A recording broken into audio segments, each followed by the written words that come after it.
ড্রোনের নজরদারিতে বড় সাফল্য। ইসলামপুরের চম্পাবাগ থেকে উদ্ধার 17 জন নাবালিকা, গ্রেপ্তার 4। মানব পাচার চক্রের বিরুদ্ধে বড়সড় সাফল্য পেল ইসলামপুর পুলিশ জেলা। ড্রোনের সাহায্যে নজরদারি চালিয়ে ইসলামপুরের চম্পাবাগ নিষিদ্ধ পল্লী থেকে উদ্ধার করা হয়েছে বিহারের 17 জন নাবালিকাকে। এই ঘটনায় 4 জন অভিযুক্তকে গ্রেপ্তার করেছে পুলিশ। পুলিশ সূত্রে জানা গিয়েছে, শুক্রবার গোপন সূত্রে খবর আসে যে বিহার থেকে একাধিক নাবালিকাকে পাচার করে চম্পাবাগ এলাকার নিষিদ্ধ পল্লীতে এনে রাখা হয়েছে। খবর পেয়ে ইসলামপুরে পুলিশ জেলার পক্ষ থেকে বিশেষ অভিযান শুরু হয়। অভিযানে প্রথমবারের মতো ড্রোন ব্যবহার করে গোটা এলাকায় নজরদারি চালানো হয়।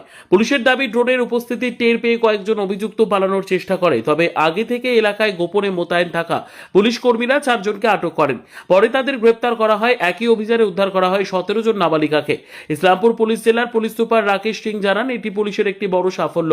প্রাথমিক তদন্তে একটি বড় মানব পাচার চক্রের যোগসূত্র মিলেছে বলে মনে করা হচ্ছে। উদ্ধার হওয়া সকলেই বিহারের বাসিন্দা। ধৃতদের শনিবার ইসলামপুর মহকুমা আদালতে তোলা হবে। পাশাপাশি উদ্ধার হওয়া নাবালিকাদের কাউন্সেলিং ও প্রয়োজনীয় আইনি সহায়তার ব্যবস্থা করা হয়েছে।